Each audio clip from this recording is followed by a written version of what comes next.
listening to the podcast series Introducing the Tanakh with Brooke Lester. Thank you for downloading. This episode is Wisdom, Part A, the Conventional Wisdom.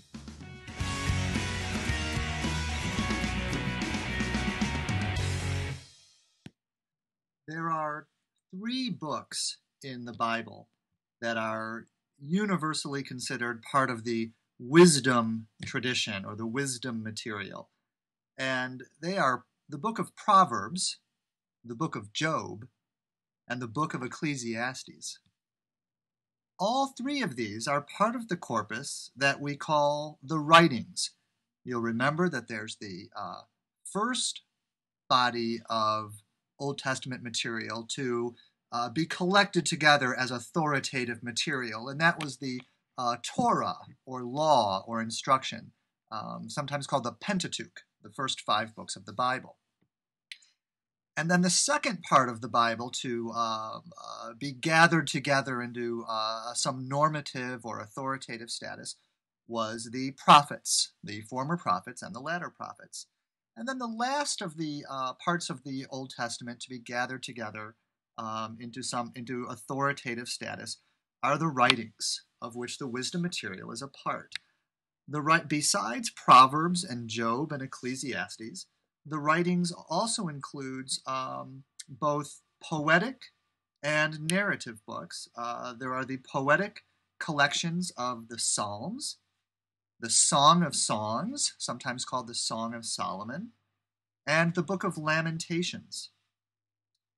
Also in the writings are the narrative books of Ruth and Esther. Now, besides our 3 wisdom books, Proverbs, Job, and Ecclesiastes, there are other parts in the Bible where we'll talk about seeing the wisdom tradition at work, or wisdom influence. For example, going back to the book of Psalms, there are psalms that are considered to have points of contact with the material of Proverbs, Job, and Ecclesiastes. And additionally, for example, the first 6 chapters of the book of Daniel, the narrative court legends of Daniel, are considered to have some elements, to share elements in common with our wisdom material, Proverbs, Job, and Ecclesiastes. But in general, when we talk about wisdom in the Bible, we're talking about these 3 books. I'm going to approach wisdom as a genre. And toward that end, I'm going to talk about it in terms of the genre's typical form and content. Form, that is, what's it shaped like. Content, what are the sorts of things that we find in the wisdom literature. And then setting and function also. By setting, I mean historical setting. What sorts of settings in life, historical settings in life, were the home of wisdom material? In what settings in life was wisdom literature, was wisdom material first uttered or produced as literature? And besides setting, also function. Why would this happen? Why are these settings in life an appropriate place for wisdom literature to be produced? What did it do? What was it for? So form and content, setting and function.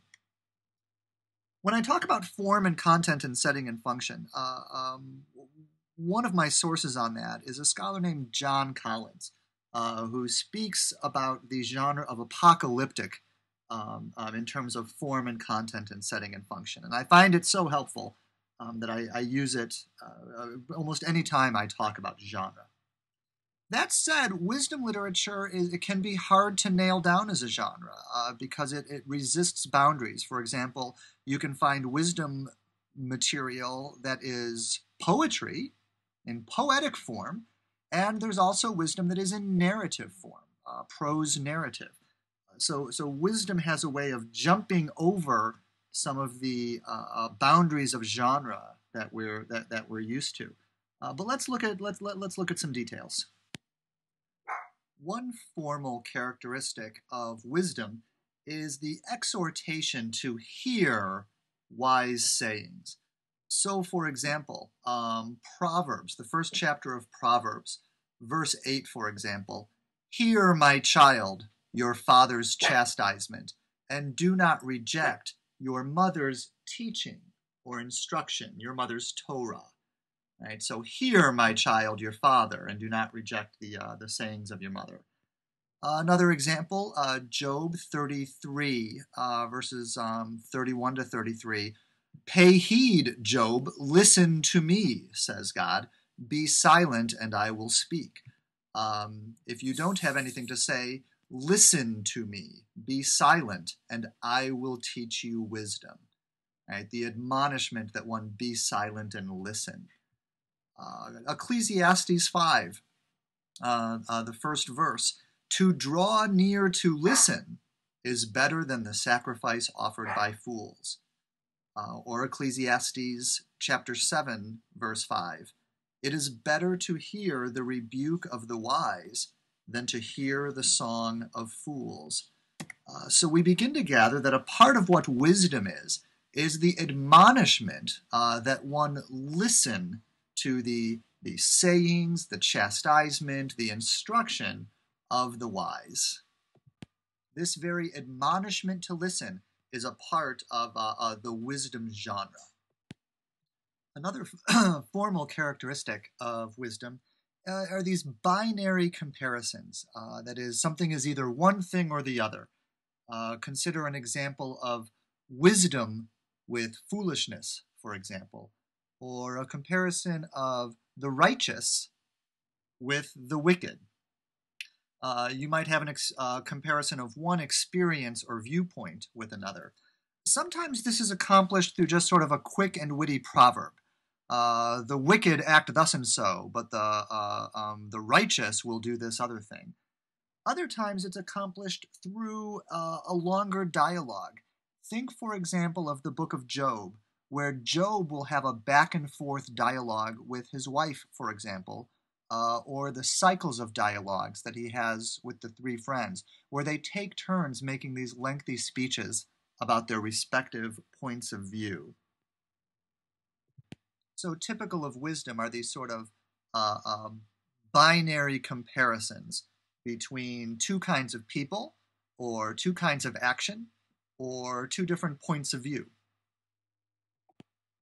Another important characteristic of wisdom is the grounding, the foundation that it offers for its observations. Wisdom, you'll notice as you read it, does not appeal to the sort of major biblical Israelite traditions concerning the history of God's saving acts. Wisdom material does not appeal to the Exodus, for example. It doesn't say, God brought you out of the land of Egypt, that house of slaves, therefore act thusly. And for example, it doesn't appeal also to the settlement of the people Israel in the land. It doesn't say, God brought you into this good land flowing with milk and honey, and settled you and drove out the Canaanites before you to settle you in this land, therefore do thus and so, therefore act wisely. Wisdom literature does not make these appeals. It does not appeal to these major biblical traditions about God's saving acts with the people Israel. So there's a broad appeal, not so much to the experience of the people Israel, still less some part thereof, but to human experience. Human experience of the world, of God's apparent ways with the world, and of God's apparent ways with humans.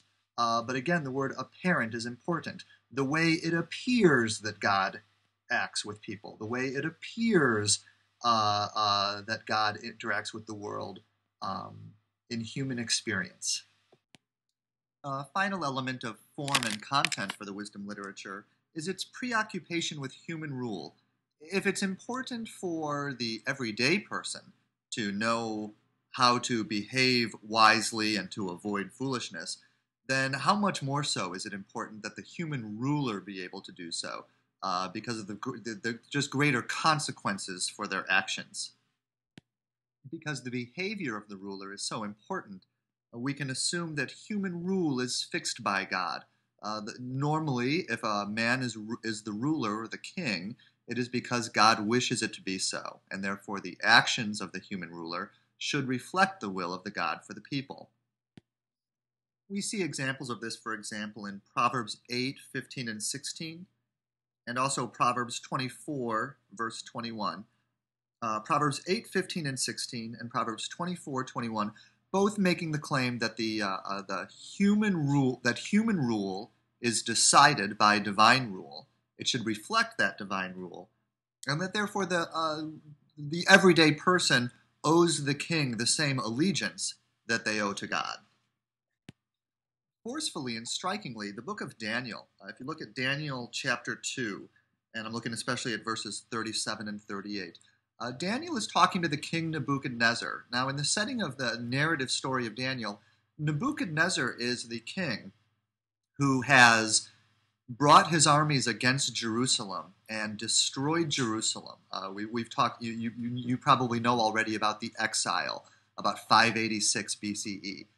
This is the Nebuchadnezzar that brings his armies against Jerusalem, breaks down the wall, burns down Jerusalem, burns down the temple, and deports the cream of the crop of the people to Babylon. Not normally a sympathetic figure in the literature of Israel, but in the exile, he is the ruler. And for Daniel too, Daniel the seer is made by the narrator to say to Nebuchadnezzar that he is the head of gold. He is the one to whom God has given rule over all the world, the people in it, even the animals and the plants and the land. All of it belongs to Nebuchadnezzar because God has put those into Nebuchadnezzar's hand. Those are some of the elements of form and content that give you a heads up that what you're reading or hearing is material typically called wisdom material. More briefly, what about setting and function? Wisdom material is often thought to be associated with scribal schools, that is, schools of scribes. Think of medieval copyists with their pens and their scrolls, their brushes and their scrolls. Some similar kind of scribal schools sponsored by the ruling religious political authority, that is sponsored by the palace, sponsored by the temple. That said, the reasons for this, it's in part because wisdom material often seems to be preoccupied with matters pertaining to the royal court, and also that the sheer expense of producing this kind of material is likely to reflect some kind of sponsorship from the palace or the temple. However much individual sentiments or proverbs or elements of the wisdom may have their origins among the more economically humble. And that wisdom material seems to be very internationally aware. Wisdom material is in the Israelite wisdom material is in conversation apparently with wisdom material from Egypt and from Mesopotamia. This all speaks to a high education that would be limited to those who have access to the halls of power, again, the palace and the temple. What about function? What is wisdom for? It could be argued that overall, wisdom is doing a lot of things. It's trying to describe different kinds of experience. It's trying to advocate that one kind of experience is normative instead of another kind of experience. I think one could generally say that the function of wisdom is to pass cultural capital from one generation to the next. Just as a well-to-do family is going to try to take care to pass on their financial assets or their assets of property from one generation to the next. There's also this cultural capital reflected in the wisdom, in knowing how to act, in knowing how to read the signs of the world and to act accordingly. This wisdom is an asset that is sought to be passed from one generation to the other. Think, for example, of the common motif, the father-to-son motif that you get in the wisdom literature. O son, listen to the wisdom of your father. We'll see in the book of Ecclesiastes, there's a great deal of attention paid to the uncertainty that Ecclesiastes has as to whether any assets can be passed from one generation to the next reliably, whether economic assets or those of wisdom. So those are my claims about wisdom generally. We find it in Israel, and we also find it elsewhere in the ancient Near East, for instance, Egypt and Mesopotamia.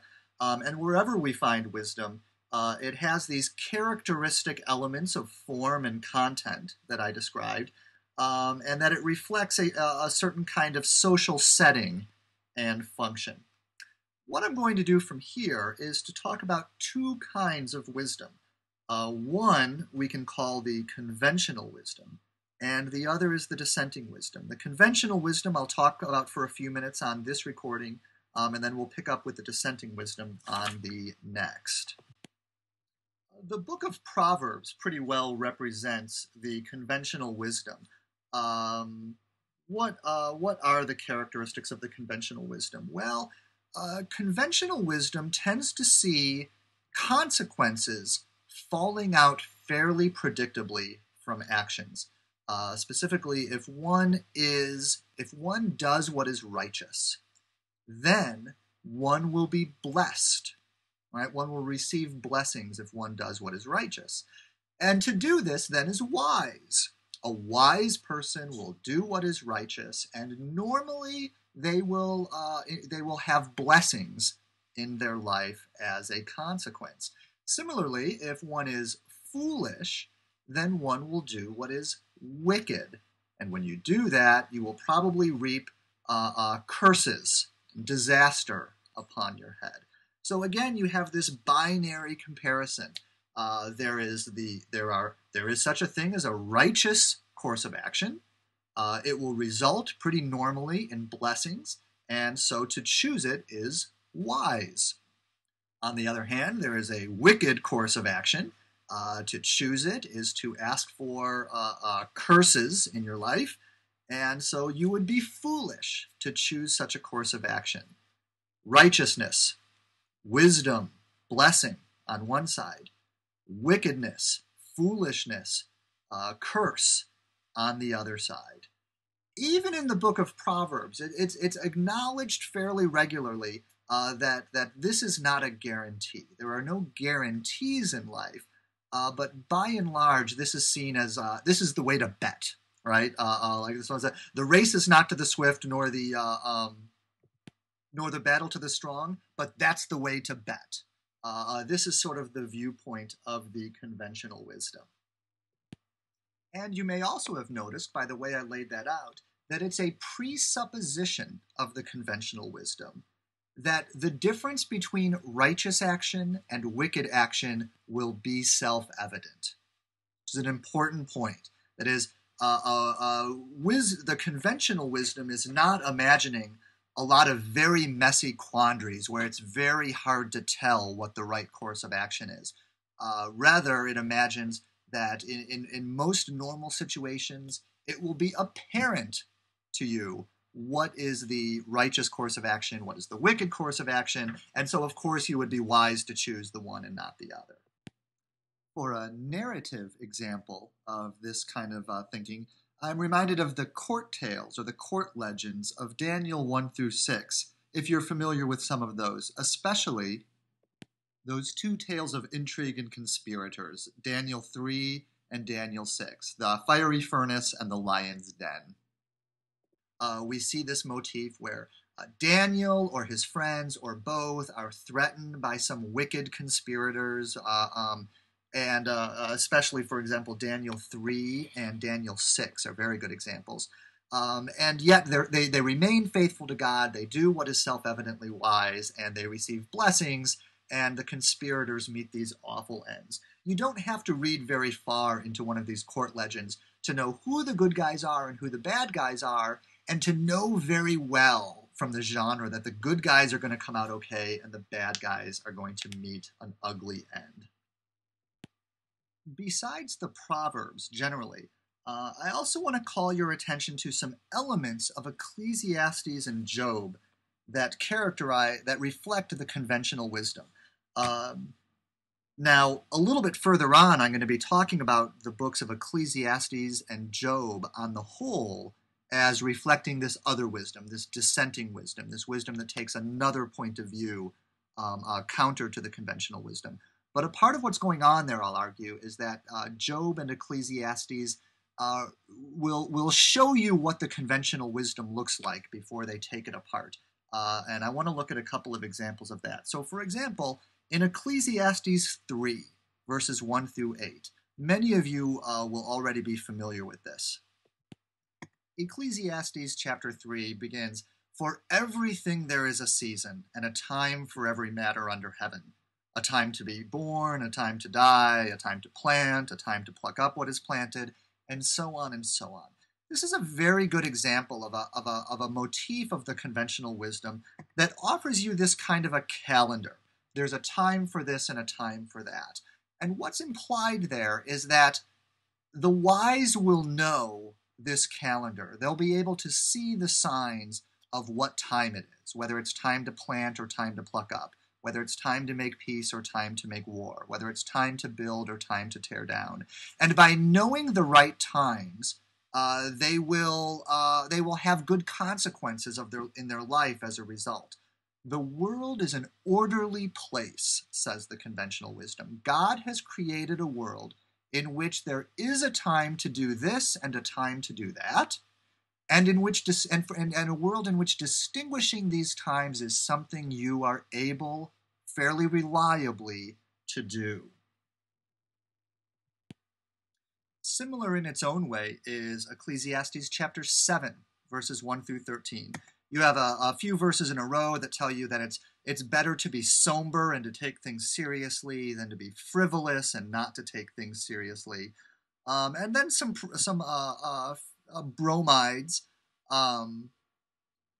For instance, verse 9, chapter 7, verse 9. "Do not be quick to anger, for anger lodges in the bosom of fools." Right? Anyone who holds a grudge, that's an unwise course of action. It's a foolish course of action. And it will have negative consequences. Look too at verse 11 and 12. Wisdom is as good as an inheritance. The protection of wisdom is like the protection of money. Again, wisdom is an asset. It's a kind of cultural capital, just as good as the assets of money or property. And it's dependable in the same ways that those other assets are dependable. Related to this consistent association of blessing with righteousness and accursedness with wickedness in the conventional wisdom is the use of creation themes in this literature. Just as in the Psalms of Praise, here the use of creation themes suggests a conviction that there is a sensible order at the heart of creation. I'll add, incidentally, that when we are looking at another time at the Judean royal theology, the theology wrapped around the Davidic kingship in Jerusalem, we will see a similarly minded use of creation themes. This idea that by establishing the Davidic kingship in eternity, by weaving that God has woven the Davidic kingship into the creation of the world, such that the Davidic kingship reflects the order that God has made of the pre-existent chaos in the world. The idea in the conventional wisdom is that God has made the world a sensible place in which actions have fairly reliable consequences. And we praise God for having made such a dependable world, such a sensible world. You begin to see that the conventional wisdom, when we talk about wisdom as experiential, it certainly reflects a specific kind of experience. It reflects the experience of those people who are finding the world to be a reliable, sensible kind of place.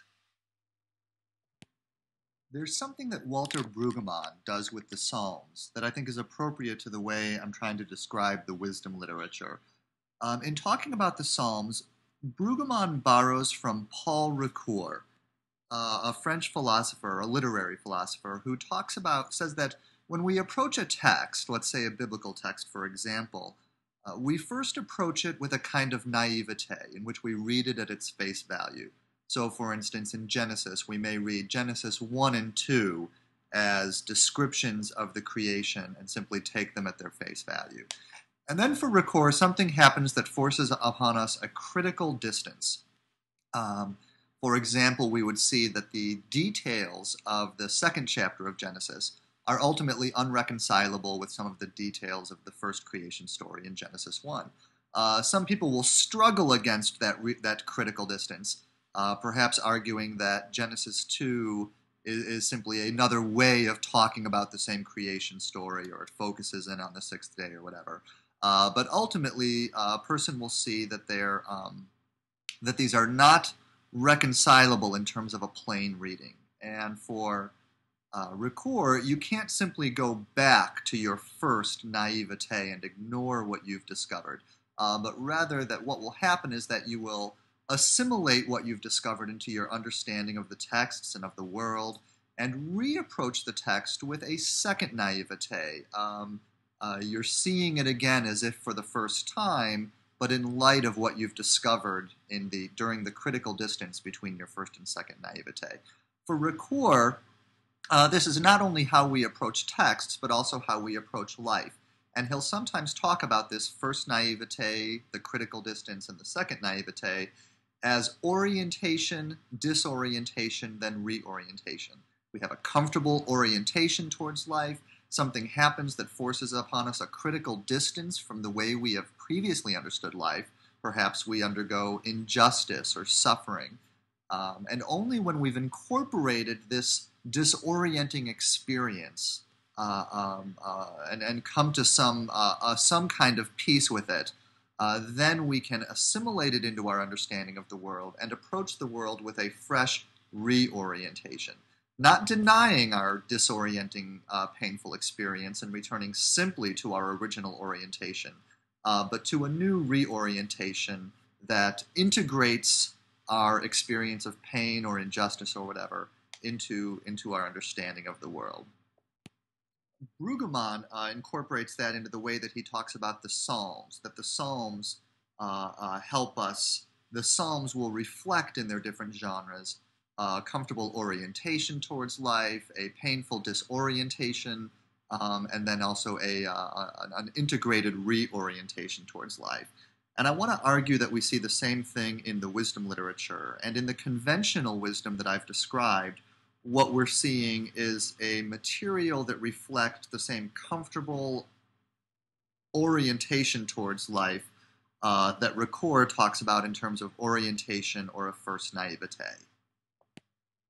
Thank you for listening to the first part of Wisdom. And please, if you would, listen to the second part, Part B, The Dissenting Wisdom.